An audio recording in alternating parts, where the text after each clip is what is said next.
Well, Jerome, I suppose All-Ireland final Sunday, special occasion in the sporting calendar, but especially, I suppose, when your native county is involved. Yeah, it's such a huge day in the Irish sporting calendar, and we're just in here in Croke Park now. The gates opened at 1:30 for supporters to come in, and just to walk the streets of Dublin this morning, how great it is to see that buzz back. I can remember walking those streets on December 13th last, and just such an empty feeling. Dublin was empty, never mind Croke Park on an All-Ireland final day. So to see the buzz outside there and thousands already queuing to get in, there's no curtain raiser here today, and it's 1:30, and yet there's thousands outside waiting to come through the turnstile. So just a huge day ahead. And I mean, there's been a huge scramble for tickets all week, and as you mentioned there, I suppose the appetite all the greater given that people didn't get a chance to be here last December. Yeah, 40,000 people here today, and biggest attendance at an event in all of Ireland in the guts of 2 years now, really, and what an occasion and what a privilege for those that will be to hear. I've no doubt there's disappointed people across Limerick and Cork that couldn't get the tickets, but for those that are here, a privilege number one, and hopefully from a Limerick point of view, a historic day. Do you think Limerick are at much of an advantage? They've been here, I suppose, with 80,000 in 2018, involved in the final, as we said, last December. Very few of the Cork players were involved in 2013, the last time Cork went the final. So do you think there's much of an advantage there for Limerick in that? I think there is, yeah. There's a big day experience, and when we look through the schedule for the events today, the team parade is back, and the president and GA president get their introduction, albeit they don't get the regular handshakes that we would have been used to on the red carpet. But there's a razzmatazz around the All-Ireland final day that's thankfully now second nature to Limerick, and maintaining your focus across that kind of 20 minutes of razzmatazz can be a big thing, and Limerick have that down to a T now, and they're used to winning on the big stage. Jerome, I suppose teams announced on Friday night. Limerick as per semi-final, no surprise. Cork obviously made changes. What were your impressions of that? Yeah, I think we all pretty much knew the Limerick starting 15.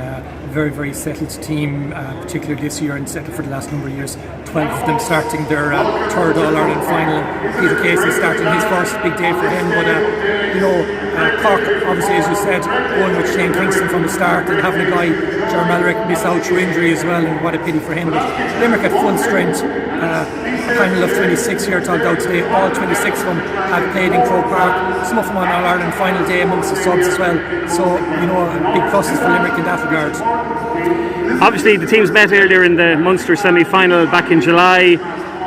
Limerick won comfortably enough that day, but it was tight through most of the first half. A couple of goals swung in Limerick's favour.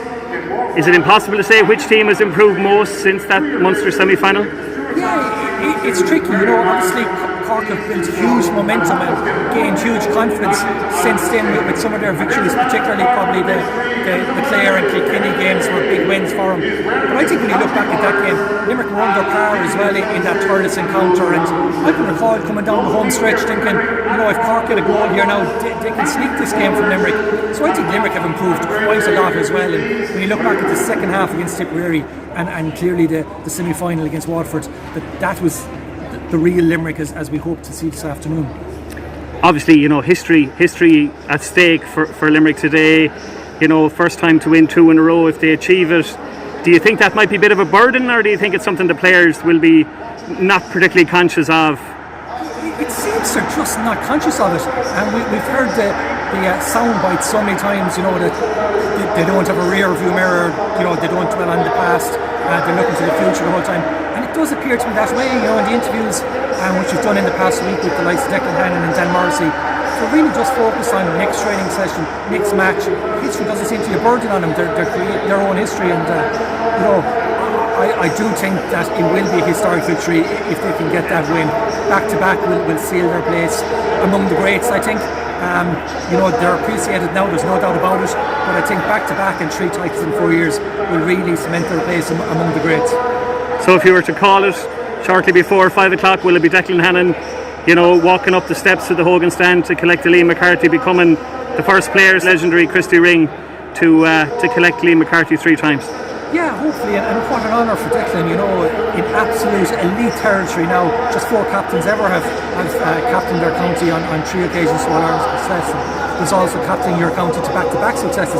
It's a very, very small group, and I just think if Limerick perform to that semi-final against Tipperary, or that quarter-final against, against Tipperary, or the semi-final against Waterford, if they reach that level of standard, I can't see Cork being able to live with it. It's going to be an enormous battle. It's an All-Ireland final, you don't get anything easy. But I just think Limerick have too many pluses in their side of the equation.